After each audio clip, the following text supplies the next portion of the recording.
প্রিয় দর্শক বন্ধুরা, যদি আপনাকে কেউ বলে যে পুরনো ব্যবহার করা টায়ার দিয়ে সস্তা, টেকসই ও পরিবেশ বান্ধব রাস্তা বানানো সম্ভব, তাহলে আপনি হয়তো একে রসিকতা হিসাবে নেবেন। কিন্তু বুর্কিনা ফাসোতে ইব্রাহিম ত্রাওরে একটি এমন প্রকল্প শুরু করেছেন যা এখন সারা বিশ্বের মনোযোগের কেন্দ্রবিন্দুতে পরিণত হয়েছে। এখানে পুরনো, অচল এবং ফেলে দেওয়া টায়ারগুলোকে জমিনে বিছিয়ে তার উপর দিয়ে রাস্তা নির্মাণ করা হচ্ছে। এবং এটা শুধু কোনো পরীক্ষামূলক কাজ নয়, বরং এটি পূর্ণাঙ্গ রোড নেটওয়ার্কের অংশ হয়ে উঠেছে। এখন প্রশ্ন হচ্ছে, ইব্রাহিম ত্রাওরেকে এই অদ্ভুত পথ বেছে নিতে হলো কেন? এটা কি কোনো সস্তা প্রযুক্তি, নাকি এর পেছনে রয়েছে কোনো পরিবেশগত কৌশল? এই সব প্রশ্ন যেগুলো সারা বিশ্বের প্রকৌশলীদেরকে চিন্তায় ফেলে দিয়েছে। সুতরাং এই ভিডিওতে আমরা আপনাদেরকে দেখাবো কিভাবে এই বিপ্লবাত্মক প্রজেক্ট বুর্কিনা ফাসোর ভাগ্য বদলে দিচ্ছে এবং কেন বিশ্বের বহু প্রকৌশলী এখন এই আফ্রিকান জাতির অভিজ্ঞতা থেকে শিক্ষা গ্রহণ করছে। এই ভিডিওটি অত্যন্ত চমকপ্রদ হতে চলেছে, তাই শেষ পর্যন্ত অবশ্যই দেখুন। বন্ধুরা, একটি এমন দেশ যা বহির্বিশ্বের ঋণের ওপর নির্ভরশীল, যার বেশিরভাগ অবকাঠামো পুরনো ও অনেক নমনীয় অবস্থায় রয়েছে, এই সেই বুর্কিনা ফাসো, যেখানে বৃষ্টি হলেই রাস্তাগুলো ভেসে যেত আর গরম পড়লেই ফেটে যেত। গ্রাম ও শহরগুলোর মাঝে সংযোগকারী পথগুলো ছিল কাঁচা এবং বিপজ্জনক। এমনকি অ্যাম্বুলেন্স, ফায়ার ব্রিগেড বা স্কুল বাসগুলো সে রাস্তায় ঘন্টার পর ঘন্টা আটকে থাকতো। এই পরিস্থিতিগুলোই ইব্রাহিম ত্রাওরেকে বাধ্য করে একটি এমন সমাধান খুঁজে বের করতে, যা কম খরচে, দীর্ঘস্থায়ী এবং পরিবেশগতভাবে নিরাপদ একটি প্রজেক্ট তৈরি করতে। আর এই প্রজেক্টেই পুরনো রাবারের টায়ার দিয়ে রাস্তা বানানোর পরিকল্পনা সামনে আসে। হ্যাঁ, সেই টায়ার যেগুলো গাড়িতে অচল হয়ে যাবার পর সাধারণত ফেলে দেওয়া হয়, যেগুলো পোড়ালে বিষাক্ত ধোঁয়া তৈরি হয় অথবা নদী নালায় আটকে গিয়ে পরিবেশ দূষণের কারণ হয়ে দাঁড়ায়। এই টায়ারকেই ইব্রাহিম ত্রাওরের নির্দেশে বিশেষভাবে সাজিয়ে মাটির ওপর বিছানো হয়। পরে তার উপর সিমেন্টের মিশ্রণ ঢালা হয়, যা রাবারের সঙ্গে ভালোভাবে লেগে যায় এবং গরম ঠান্ডা উভয় আবহাওয়া সহ্য করতে পারে। বিশেষজ্ঞদের মতে এই প্রযুক্তি কেবল পরিবেশ বান্ধবী নয়, বরং প্রচলিত রাস্তাগুলোর তুলনায় 40% কম খরচে নির্মিত সম্ভব। এখানেই শেষ নয়, এই রাস্তাগুলো ভূমিকম্প বা ভারী বৃষ্টির কম্পনও ভালোভাবে সহ্য করতে পারে। রাবারের একটি বৈশিষ্ট্য হলো এরা চাপ সহ্য করতে পারে এবং সহজে ফাটে না। এ কারণেই বুর্কিনা ফাসোর অনেক ছোট বড় বস্তিগুলো এখন কেন্দ্রীয় শহরের সঙ্গে সংযুক্ত হয়ে গেছে। যেখানে আগে পৌঁছাতে 5 ঘন্টা লাগতো, এখন মাত্র 1 ঘন্টায় যাওয়া সম্ভব হচ্ছে। ইব্রাহিম ত্রাওরে শুধুমাত্র এই প্রকল্পকে এগিয়ে নিয়ে যাননি, বরং এর মাধ্যমে হাজার হাজার যুবককে কর্মসংস্থানের সুযোগ করে দিয়েছেন। রাবার টায়ার সংগ্রহ, পরিষ্কার, সাজানো এবং রোডিংয়ের প্রতিটি ধাপে ধাপে স্থানীয় শ্রমিকগুলো যুক্ত আছেন। এতে শুধু বেকারত্বই কমে যায়নি, বরং মানুষ নিজ দেশের উন্নয়নের সঙ্গে নিজেকে জড়িত মনে করতে শুরু করেছেন। বিস্ময়করভাবে কিছু স্থানীয় প্রকৌশলী এমন একটি পরামর্শ দিয়েছেন যে টায়ারগুলোর ফাঁকা অংশে যদি বালু বা নির্দিষ্ট প্লাস্টিক উপাদান ভরা হয়, তাহলে এর শক্তি আরও বাড়ানো সম্ভব এবং এই কৌশলটিও বর্তমানে প্রয়োগ করা হচ্ছে। তবে এখানেই আরও একটি বিষয় অত্যন্ত গুরুত্বপূর্ণ। এই প্রজেক্টের মাধ্যমে বুর্কিনা ফাসো তার আমদানি নির্ভরতা কমিয়েছে। সাধারণত রাস্তাঘাট বানাতে যে বিটুমিন, অ্যাসফল্ট এবং অন্যান্য মূল্যবান উপাদান দরকার হয়, সেগুলো বিদেশ থেকে আমদানি করা হয়, যার ফলে বৈদেশিক মুদ্রার ওপর চাপ পড়ে। কিন্তু যখন পুরনো টায়ারের মতো স্থানীয় ও অপ্রয়োজনীয় উপাদান ব্যবহার করা হচ্ছে, তখন দেশের অর্থনীতির ওপর বোঝা অনেকটাই কমে যাচ্ছে।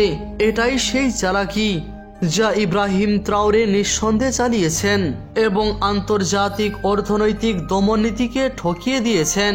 এখন এই প্রকল্পটির দিকে সারা বিশ্বের নজর রয়েছে। আফ্রিকার অনেক দেশ যেমন মালি, নাইজার এবং 4 থেকে প্রতিনিধি দল বুর্কিনা ফাসোতে এসেছে যেন এই রোডিং মডেলটি পর্যালোচনা করে নিজের দেশে প্রয়োগ করা যেতে পারে। কিছু ইউরোপীয় পরিবেশগত সংস্থা এই প্রকল্পটিকে ইকো রোড মডেল বলে প্রশংসা করেছে।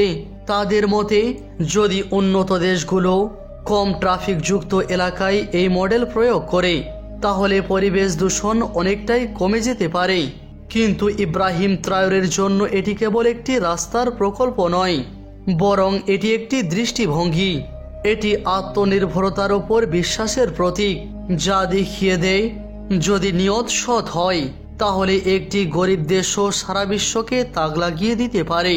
এবং বাস্তবতা হলো সে ইতিমধ্যে তা করে দেখিয়েছেন। বন্ধুরা, এখন আমরা কথা বলবো সেই কৃত্রিম খাল অর্থাৎ আর্টিফিশিয়াল ক্যানেলের সম্পর্কে, যেটি ইব্রাহিম ট্রাওরে তার কৃষকদের জন্য নির্মাণ করতে শুরু করেছেন। এটা শুধুমাত্র একটি পানির নালা নয়, এমন একটি স্বপ্ন যা বছরের পর বছর ধরে বুর্কিনা ফাসোর কৃষকেরা দেখে আসছিলেন, কিন্তু কখনো কেউ আসেনি যে সেই স্বপ্নকে বাস্তবে রূপ দেবে। বুর্কিনা ফাসোর গ্রামীণ এলাকাগুলোতে প্রায় কৃষকের ফসল বৃষ্টির অভাবে নষ্ট হয়ে যেত। জমিতে বীজ তো রোপণ করা হতো, কিন্তু পানি না পাওয়ার কারণে সেই জমি শুধুই শুকনো মাটি হয়ে থাকতো। খাদ্যশস্য জন্মাতো না, ঘরে অভাব অনটন লেগেই থাকতো, আর কৃষক শুধু আকাশের দিকে তাকিয়ে প্রার্থনা করতে পারত। ইব্রাহিম ট্রাওরে যখন ক্ষমতায় এলেন তখন তিনি শুধু একজন রাজনীতিবিদ হিসাবে আসেননি, তিনি ছিলেন এমন এক নেতা যিনি মাটির সঙ্গে সংযুক্ত। তিনি জানতেন যদি কৃষক সুখে থাকে তাহলে দেশও উন্নত হবে, যদি জমি সবুজ হয় তাহলে বৈদেশিক মুদ্রা আসবে, রপ্তানি বাড়বে, আর বুর্কিনা ফাসো উন্নতির পথে এগিয়ে যাবে। এই ভাবনা থেকেই তিনি কৃত্রিম খালের একটি বিশাল প্রকল্প শুরু করেন। এই খালগুলো সেই সব এলাকায় পানি পৌঁছে দেবে যেখানে আজ পর্যন্ত শুধুই তৃষ্ণা পৌঁছেছে। এই ক্যানেল সিস্টেম বৃষ্টির পানি সঞ্চয় করে তা সারা বছর ধরে খেতে খামারে পৌঁছে দেওয়ার ক্ষমতা রাখে। অর্থাৎ এখন আর কৃষককে মেঘের অপেক্ষা করতে হবে না, না প্রার্থনার ভরসায় থাকতে হবে, এখন পানি তাদের মুঠোয় থাকবে। এই প্রকল্প শুধু কৃষিক্ষেত্রেই উন্নয়ন আনবে না, বরং দেশের সামগ্রিক কৃষি উৎপাদন বৃদ্ধি পাবে, খাদ্যের আত্মনির্ভরতা অর্জন হবে এবং বৈদেশিক মুদ্রার আয়ে উল্লেখযোগ্য বৃদ্ধি ঘটবে।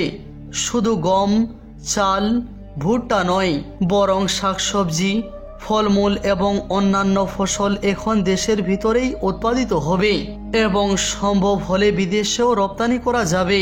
বন্ধুরা, এবার আমরা কথা বলবো সেই আধুনিক শহর সম্পর্কে যা ইব্রাহিম ট্রাওরে বুর্কিনা ফাসোর হৃদয়ে গড়ে তুলেছেন। এটা শুধুমাত্র একটি স্বপ্ন নয়, বরং একটি বাস্তবতা যা প্রতিদিন পূর্ণতার দিকে এগিয়ে যাচ্ছে। এমন এক সময় ছিল যখন বুর্কিনা ফাসোতে দিনে দুপুরে ঘরে অন্ধকার থাকত, মা বোনেরা কাঠ জ্বালিয়ে রান্না করতেন আর শিশুরা লণ্ঠনের আলোতে পড়াশোনা করত। আজ সেই দেশ এমন একটি শহর নির্মাণ করেছে যা পুরোপুরি সূর্যের আলোতে চলবে। হ্যাঁ বন্ধুরা, এটা সেই সোলার সিটি, একটি সম্পূর্ণ আত্মনির্ভর, পরিবেশ বান্ধব, আধুনিক প্রযুক্তিতে গড়া শহর যেখানে বিদ্যুতের খুঁটি থাকবে না, তেল বা গ্যাসের প্রয়োজন হবে না, আর জনগণের ওপর কোনো ভারী বিল চাপানো হবে না। এখানে প্রতিটি বাড়ি, প্রতিটি স্কুল, প্রতিটি হাসপাতাল, প্রতিটি ফ্যাক্টরির ছাদে সোলার প্যানেল বসানো থাকবে যা নিজেই নিজের বিদ্যুৎ উৎপাদন করবে। ইব্রাহিম ট্রাওরে জানতেন উন্নয়ন মানে শুধুই বিল্ডিং বানানো নয়, আসল উন্নয়ন হলো যখন প্রতিটি মানুষের জীবনে সুবিধা আসবে। এই কারণেই তিনি এই প্রকল্পের সূচনা করেছেন যাতে দেশের বিদ্যুৎ সংকট দূর হয় এবং একই সঙ্গে যুবকদের কর্মসংস্থানের সুযোগ সৃষ্টি হয়। কারণ সোলার প্যানেল তৈরি, বসানো এবং রক্ষণাবেক্ষণের জন্য বিপুল সংখ্যক দক্ষ স্থানীয় জনশক্তির প্রয়োজন হয়। এই প্রকল্প শুধুমাত্র একটি শহর নয়, বরং সমগ্র বুর্কিনা ফাসোর জন্য একটি রোল মডেল। এখানে আধুনিক স্কুল থাকবে, যেখানে শিশুরা প্রযুক্তি শিখবে, থাকবে সোলার বাস যা ধোঁয়া ছড়াবে না, আর থাকবে ফ্রি সোলার ইন্টারনেট জোন, যাতে তরুণরা বিশ্বের সঙ্গে যুক্ত হতে পারে। একবার ভাবুন, একটি দেশ যা আগে কারো নজরে আসতো না, আজ পরিবেশ, জ্বালানি ও আত্মনির্ভরতার দিক থেকে বিশ্বের সামনে উদাহরণ হয়ে উঠেছে। এই সব কিছু সম্ভব হয়েছে ইব্রাহিম ত্রাওরের সাহসিকতা, আত্মবিশ্বাস ও সৎ নেতৃত্বের কারণে। যদি আপনি বিশ্বাস করেন যে এই যাত্রা শুধু বুর্কিনা ফাসো নয়, বরং সমগ্র আফ্রিকা ও নির্যাতিত জাতিগুলোর জন্য আশার আলো, তাহলে ভিডিওটি শেয়ার করুন, কমেন্টে আপনাদের মতামত অবশ্যই জানান। আজ এ পর্যন্তই। ভিডিওটি দেখার জন্য অসংখ্য ধন্যবাদ।